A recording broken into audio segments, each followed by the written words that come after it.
Let's continue. तो हम यहाँ पे आ गए हैं। हरियर काका के परिवार के पास कुल 7 बीघे खेत हैं। प्रत्येक भाई के हिस्से 15 बीघे पड़ेंगे। कृषि कार्य पर ये लोग निर्भर हैं। शायद इसलिए अब तक संयुक्त परिवार के रूप में रहते आ रहे हैं। हरियर काका के तीनों भाइयों ने अपनी पत्नियों को ये सीख दिया कि काका की अच्छी तरह सेवा करें, समय पर उन्हें नाश्ता दें, किसी बात की तकलीफ न होने दें। कुछ सीमित काका की खोज खबर लेती रही। फिर उन्हें पूछने वाला कौन? तह चौका लगाकर पंखा झोलते हुए अपने मर्दों को अच्छे-अच्छे व्यंजन खिलाती हैं। काका के आगे तो बची कुची चीजें ही आती हैं। कभी-कभी तो काका को रुखा-सूखा खाकर ही संतोष करना पड़ता है। अगर कभी काका की तबीयत खराब हो जाती है तो वह मुसीबत में पड़ जाते हैं। इतने बड़े परिवार में रहते हुए भी कोई उन्हें पत्नी पानी देने वाला तक नहीं है।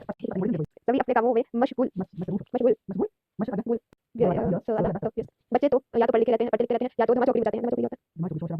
मर्द खेतों पर गए रहते हैं। औरतें हाल पूछने भी नहीं आती। दलान के कमरे में अकेले पड़े हरियर काका को स्वयं उठकर अपनी जरूरतें पूरी करनी पड़ती। ऐसे वक्त अपनी पत्नियों को याद करके हरियर काका की आंखें बढ़ाती। भाइयों के परिवार के प्रति मोह भंग की शुरुआत इन क्षणों में हुई और फिर एक दिन तो विस्फोट ही हो गया। उस दिन हरियर काका की सहनशक्ति जवाब दे गई। उस दिन शहर से गलती करने वाले भतीजे का एक दोस्त काम आया। उसी के आगमन के उपलक्ष्य में 2-3 तरह की सब्जी बच के चटनी रायता आदि बने। बीमारी से उठे हरियर काका का मन स्वादिष्ट भोजन के लिए बेचैन था। मन ही मन उन्होंने अपने भतीजे के दोस्त की सराहना की जिसके बहाने उन्हें अच्छी चीजें खाने को मिलने वाली थी। लेकिन बातें बिल्कुल विपरीत हुई।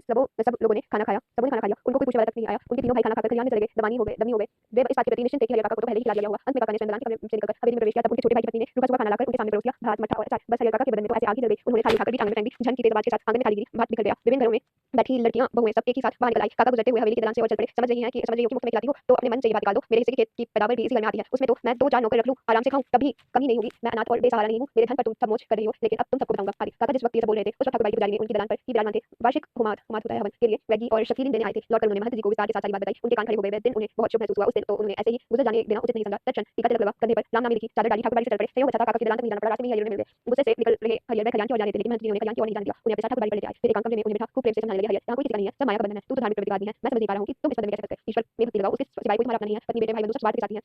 जिस दिन उन्हें लगेगा कि तुमसे उनका स्वार्थ साधने वाला नहीं है उस दिन में तुम्हें कोई नहीं पूछेगा। इसलिए ज्ञानी संत महात्मा ईश्वर के सिवाय किसी और से प्रेम नहीं लगाते। तुम्हारे हिस्से के 15 बीघे खेत हैं, उसी के चलते तुम्हारे भाई के परिवार तुम्हें पकड़े हुए हैं। तुम एक दिन कहकर तो देखो कि मैं अपना खेत उन्हें न देकर दूसरे के लिख देंगे। वह तुमसे बोलना बंद कर देंगे। खून का रिश्ता खत्म हो जाएगा। तुम्हारे भले के लिए मैं बहुत दिनों से सोच रहा था कि संकोच वश नहीं कह पा रहा था। आज कह देता हूँ, तुम अपने हिस्से के खेत ठाकुरबाड़ी के नाम लिख दो। सीधे वैकुंठ को प्राप्त होगे। तीनों लोग में तुम्हारी कीर्ति जगमगा उठेगी। जब तक चांद सूरज रहेंगे तब तक लोग तुम्हें याद करेंगे। ठाकुर जी के नाम पर लिखी जमीन लिख देना, तुम्हारे जीवन का महादान होगा। साधु संत तुम्हारे पांव पखारेंगे, तब तुम्हारे यशों गान करेंगे। तुम्हारा ये जीवन सार्थक हो जाएगा। अपनी शेष जिंदगी तुम इसी ठाकुरबाड़ी में गुजारना। तुम्हें किसी चीज की कमी नहीं होगी। एक मांगोगे तो 4 आदेश की जाएगी। हम तुम्हें सिर आंखों पर उठा कर रखेंगे। ठाकुर जी के साथ तुम्हारी भी आरती लगाएंगे। भाई का परिवार तुम्हारे लिए कुछ नहीं करेगा। पता नहीं पूर्व जन्म में तुमने कौन सा पाप किया था कि तुम्हारी दोनों पत्नियां अकाल मृत्यु को प्राप्त हुई। तुमने औलाद का मुंह तक नहीं देखा। अपना ये जन्म तुम अकाल मतलब बेकार न जाने दो। ईश्वर को एक भर दोगे तो 10 भर पाओगे।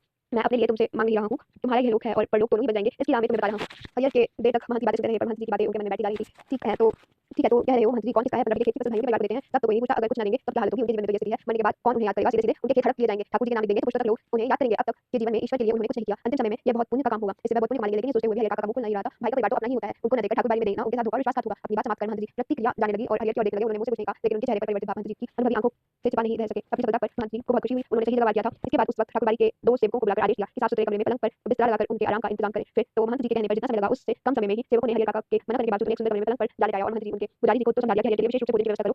हरियर काका को महंत जी की विशेष उपदेश से ले गए। इसलिए ठाकुरबाड़ी में सरकश हो गई। शाम को हरियर काका ने भाई जब खलिहान से लौटे तो उन्हें इस दुष्घटना का पता चला। पहले तो अपनी पत्नियों पर खूब बरसे। फिर एक जगह बैठकर चिंता मग्न हो गए। हालांकि गांव में किसी व्यक्ति ने भी उनसे कुछ नहीं कहा। महंत जी ने हरियर काका को क्या समझाया इसकी जानकारी भी नहीं